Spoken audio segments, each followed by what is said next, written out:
Raja Pedang, Jilid 19 episode 3. Karya Asmaraman S. Ho Ping Ho. Sou Qianbi tertawa, tampak barisan giginya yang putih dan rapi. Kau hendak main-main dengan pedang? Oh, bagus sekali. Memang kurang mesra perkenalan kita kalau tidak melalui ujung senjata. Nah, aku sudah siap, kau perlihatkanlah ilmu pedangmu, nona manis. Pemuda itu sekarang sudah memegang sebuah pedang yang amat indah karena gagang pedang itu dihias dengan batu-batu kumala. Selain indah bentuknya, pedang itu pun nampak amat tajam sampai berkilauan tertimpa cahaya matahari. Melihat lawannya sudah bersenjata, tanpa mengeluarkan kata-kata lagi, Xian Hua segera menerjang maju dengan gerakannya yang amat lincah dan cepat. Sepasang pedang di kedua tangannya mengeluarkan suara mengaung ketika ia menghujani Sou Qianbi dengan serangan-serangan maut. Sepasang pedang itu lenyap berubah menjadi dua gulung sinar yang membungkus tubuhnya, amat luar biasa dipandang. Sou Qianbi mengeluarkan seruan terkejut menyaksikan kehebatan ilmu pedang gadis itu. Cepat-cepat dia memutar senjatanya melindungi diri sehingga berkali-kali terdengar suara pedang bertemu pedang. 5 menit sudah Sou Qianbi hanya menangkis dan melindungi diri saja, kemudian tiba-tiba dia meloncat ke belakang sambil berseru. Jadi nona ini Kiam Eng Chu Liem Xian Hua, orang termuda dari Hoa San Si Eng. Pantas begini lihai dan cantik. La tersenyum-senyum lagi, senyum memikat dengan sinar mata kagum.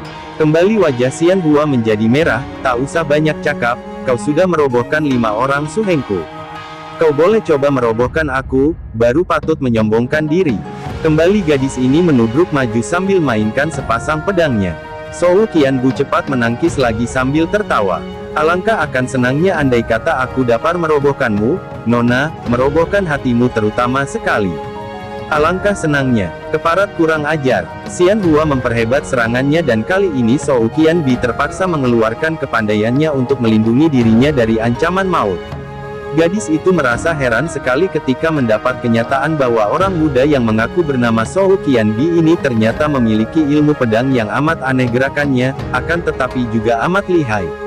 Semua serangannya dapat ditangkis dengan mudah, malah setiap kali pedangnya beradu dengan pedang lawannya, ia merasa telapak tangannya tergetar tanda bahwa tenaga dalam pemuda itu juga tidak kalah olehnya. Diam-diam ia mengeluh dan mencurahkan seluruh tenaga dan kepandaiannya, akan merasa malu sekali kalau sampai kalah oleh pemuda ceriwis ini. Di lain pihak, Sou Qianbi juga amat kagum menyaksikan ilmu pedang gadis lawannya. Tidak percuma gadis ini dijuluki Kiam Eng Chu, bayangan pedang, dan menjadi orang termuda dari Hoa San Si Eng yang ternama. Kesayangannya terhadap gadis ini yang tadinya timbul karena kecantikan Xian Hua, menjadi bertambah-tambah. Kesayangan inilah yang membuat Sou Qianbi tidak mau mempergunakan kepandaiannya untuk merobohkan Xian Hua. Dia sengaja hendak membuat gadis ini roboh sendiri karena lelah dan di samping ini dia pun hendak memamerkan kepandaiannya agar betul-betul dapat merebut hati gadis cantik dan gagah ini. Sementara itu, para Tosu yang telah roboh oleh Sou Qianbi, menjadi makin khawatir menyaksikan betapa sumul mereka yang terkenal gagah itu pun belum berhasil merobohkan lawan itu dengan sepasang pedangnya. Diam-diam mereka lalu berunding, kemudian seorang di antara 5 Tosu itu lari naik ke puncak untuk melaporkan hal itu kepada Lian Butojin. Dapat dibayangkan betapa marah dan kagetnya ketua Hoa Sanpai itu, belum pernah ada anak murid Hoa Sanpai yang berani mengganggunya di waktu dia sedang bersamadi. Kali ini Tosu itu memaksa dia sadar dari samadinya dan menceritakan tentang serbuan seorang laki-laki muda yang kurang ajar dan lihai ilmu silatnya. Biarpun sedang marah, Tosu tua itu mengelus jenggotnya dan menahan napas untuk menekan kemarahan sehingga dia tenang dan sabar kembali. Kau bilang dia bernama Sou Qianbi. Kakek ini mengingat-ingat akan tetapi tidak merasa mempunyai musuh bersih Sou. Jangan-jangan sebangsa Jai Hua Cet penjahat cabul, pikirnya. Ini berbahaya, kalau sampai Xian Hua benar-benar kalah oleh penjahat itu akan celakalah muridnya. La segera bangkit, menyeret tongkatnya dan berkata, antarkan Pinto ke sana. Ketika Lian Butojin tiba di tempat pertempuran, dia menahan seruan kagetnya. Xian Hua sudah terdesak hebat. Pedangnya yang kiri sudah terlepas dan kini gadis itu dengan napas tersengal-sengal mempertahankan diri dari serangan pemuda tampan itu yang tersenyum-senyum dan mengeluarkan kata-kata menggoda. Jelas sekali terlihat bahwa kepandaian pemuda itu lebih tinggi, malah dengan amat mudahnya akan dapat merobohkan Xian Hua kalau dia mau. Ketika diam-diam Lian Butojin memperhatikan ilmu pedang yang dimainkan pemuda itu, dia mengangguk-angguk. Itulah ilmu pedang utara yang sudah tinggi tingkatnya. Juga gerakan-gerakan pemuda itu menyatakan bahwa tenaga dalamnya sudah kuat sekali. Pantas saja Xian Hua terdesak. Andai kata yang melawan pemuda ini bukan Xian Hua, melainkan Kuat Tin Xiong, mungkin akan seimbang dan lebih ramai. Xian Hua, mundurlah. Orang muda ada urusan boleh dirunding dengan pinto. Seruan Lian Butojin ini biarpun perlahan, namun mengandung tenaga yang amat berpengaruh. Tentu saja sukar bagi Xian Hua untuk mundur karena ia sudah dikurung sinar pedang lawannya. Kalau bukan lawannya yang menghentikan pertandingan ini, ia sendiri sudah tidak berdaya melepaskan diri. Sambil mengeluarkan suara ketawa bergelak, Zhou Qianbi menggetarkan pedangnya dan, tring. Pedang kanan Xian Hua terlepas pula, terlempar ke udara. Lian Butojin menggerakkan tongkatnya dan tahu-tahu pedang yang terbang itu sudah tertempel oleh tongkat bambunya. Sedangkan Zhou Qianbi melangkah maju mendekati Xian Hua sambil cengar-cengir dan berkata, "Nona manis, apakah sekarang kau masih belum mau mengaku kalah padaku? Apakah dengan kepandaianku kau masih menganggap tak pantas kalau aku menjadi sahabat baikmu?" Xian Hua merasa malu sekali. Dengan kemarahan yang membuat dadanya seolah-olah akan meledak, ia menerjang maju, menghantam kepalan tangan kanannya ke dada pemuda itu.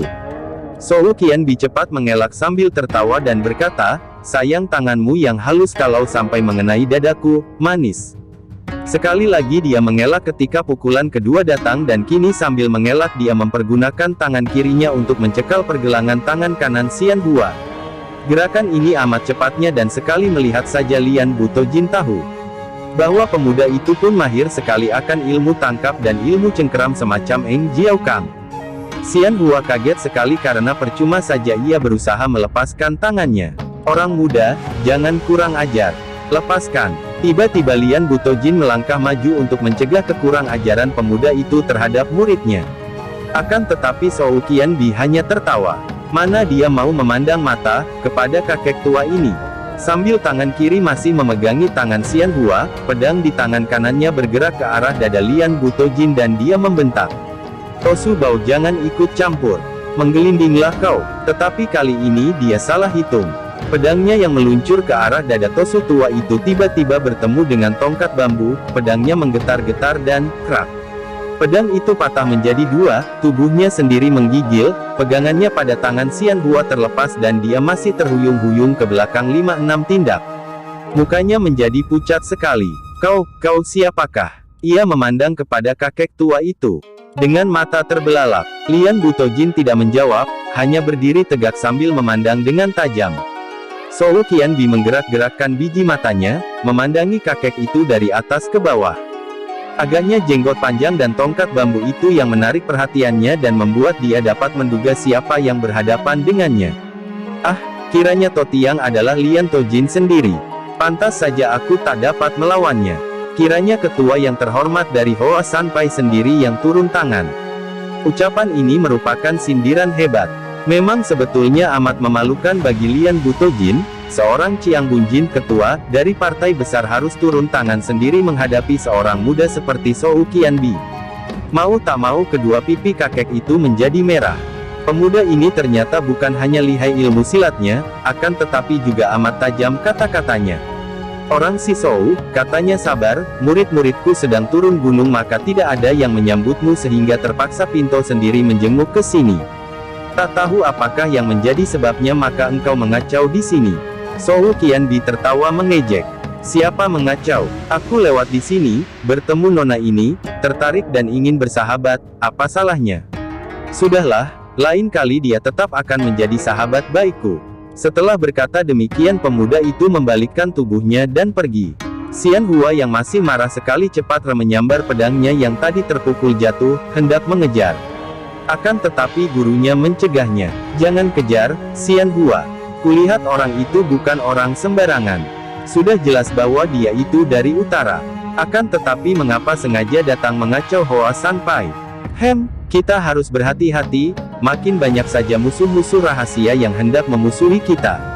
Kakek ini lalu mengajak semua muridnya naik ke puncak Hoasan lagi sambil memesan kepada para muridnya yang menjadi Tosu agar supaya mulai saat itu melakukan penjagaan yang kuat siang malam, akan tetapi tidak boleh lancang turun tangan menyerang orang luar. Kalau di kaki Gunung Hoasan terjadi hal yang aneh ini, di puncak Hoasan terjadi pula hal yang ganjil. Pada waktu Kwa Hong, Tio Qi, Tio Bwe, dan Kui Lok sedang berlatih silat di dalam taman bunga. Antara Tio Qi dan Kui Lok jelas sekali terjadi perlombaan, bukan hanya untuk kemajuan ilmu silat, akan tetapi terang sekali keduanya berlomba untuk bersikap manis kepada Kwa Hong. Keduanya memiliki watak yang hampir sama, yaitu gagah dan tabah, akan tetapi keduanya juga angkuh sekali. Mungkin hal ini timbul karena mereka merasa menjadi putra-putra pendekar Hoa Sanpai. Bahkan Tio Bwe yang pendiam juga tampak sifat angkuh ini dan merasa seakan-akan mereka adalah anak-anak orang gagah yang berbeda dengan anak-anak lain. Hanya Kwa Hong seorang yang wataknya tetap lincah jenaka, galak akan tetapi tidak angkuh.